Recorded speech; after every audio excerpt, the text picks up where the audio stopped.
Hi, welcome back to my channel, and today I want to talk about 6 things to make you a better Etsy seller. I don't think I've really talked about any of these 6 things in detail, so this is new material for my channel and new things for you to consider in your journey on Etsy. So let's get started. The first one, this is never talked about. This is never talked about. I don't hear anyone talking about this, and it's mental health.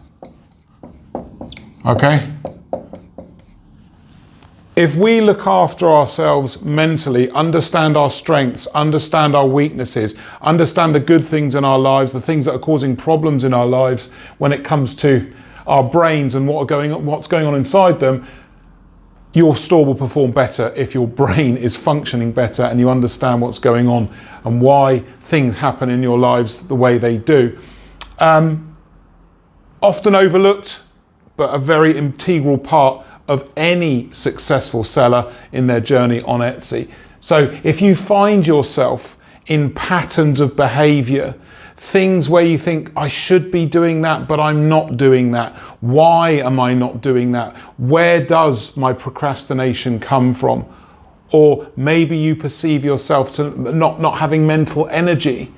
Look into these things to understand what might be causing the problems that inevitably will slow down the progress of your Etsy store. Mental health, not talked about enough. And certainly get into my comments if you want to say something about mental health and selling on Etsy. If I get some good feedback on it, I might start elaborating on this massively overlooked part of selling in general, and definitely selling on Etsy. So please get into my comments and tell me about your mental health journey and in relation to selling on Etsy. I'd love to know. Number 2, really, really important.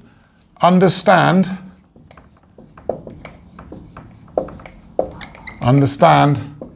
it's 2025. Okay? I know we all know it's 2025, but let me just give you the context.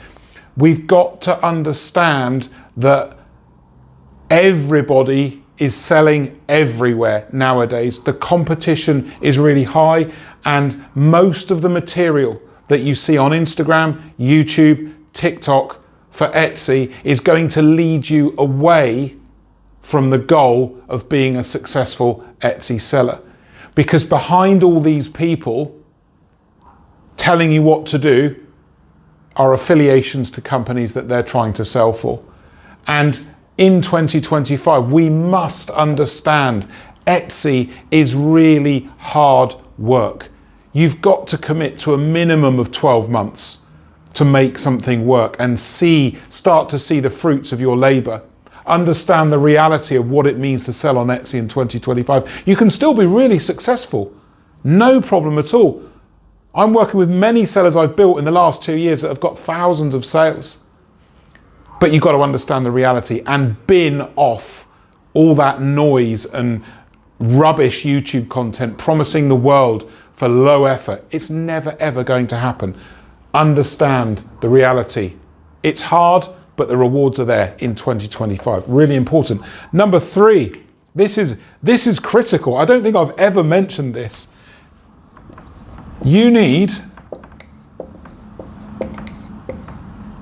to be able to say or show 5 reasons why people should buy from you against somebody else. You need to be able to list them, write them down. What are the 5 reasons or USPs, unique selling points, that someone would buy from you for that other people don't do?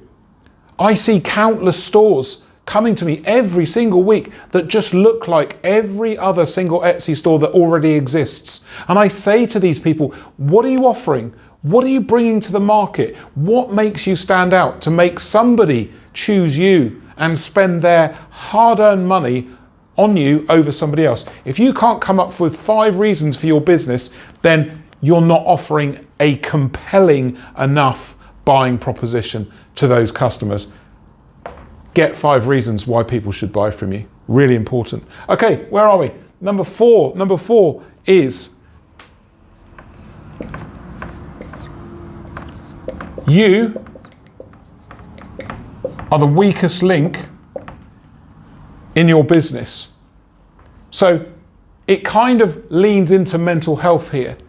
You've got to make sure that you understand the market you're in, who your competition are, what they're doing, what are you going to do to be different. We are always the weakest link because we're human. We have fallibilities, we have strengths, we have weaknesses, good days, bad days. We've got to try and be better. In fact, I'm going to write that. Be better. Okay? It's hard. I know it's hard. But we are the weakest link. Some days we just can't be bothered. Some days it's too much. Some days there's too much work to do, right? We are our own worst enemies often, and we've got to learn using work on mental health, working on the reasons to make our business more compelling, improving our link in our own business to make our business stronger.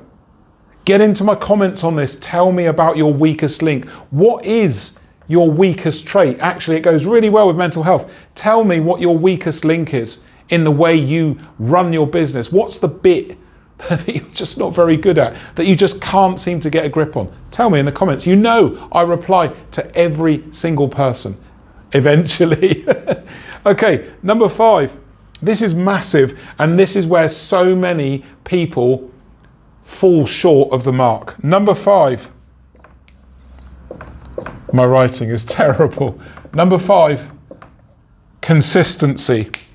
Consistency gets rid of most of your competition over time.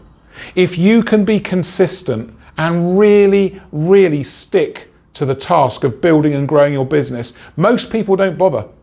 Most people will give it a couple of months, 6 weeks. A lot of people just give it 2 weeks and give up.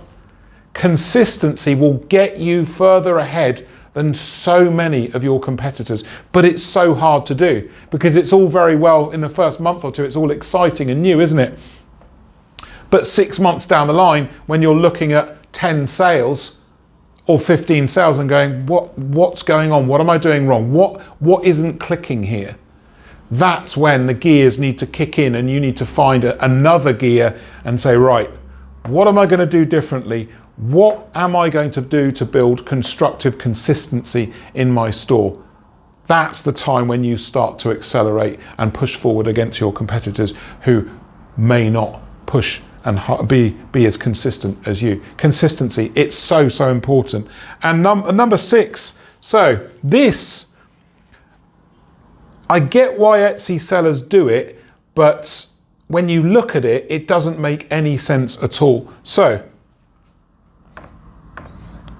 don't sell a brand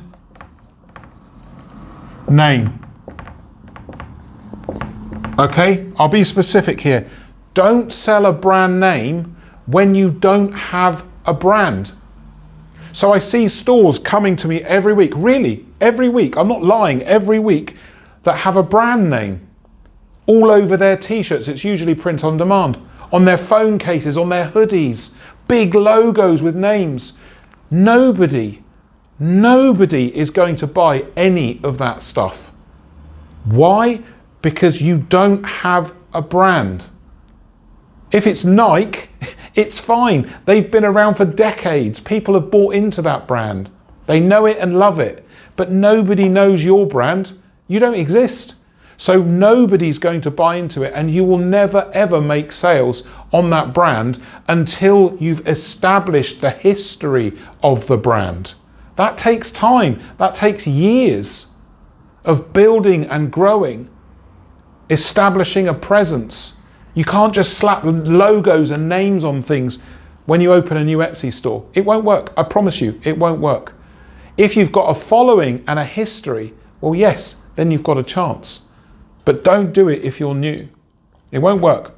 So get into my comments. Let me know if any of these resonate for you. And as always, if you want to work with me, don't wait and don't guess. The booking now link's coming up on your screen, takes you to a calendar link to book a one-to-one free call with me on Zoom to discuss how in paid consultation and mentoring and coaching I can further your Etsy business.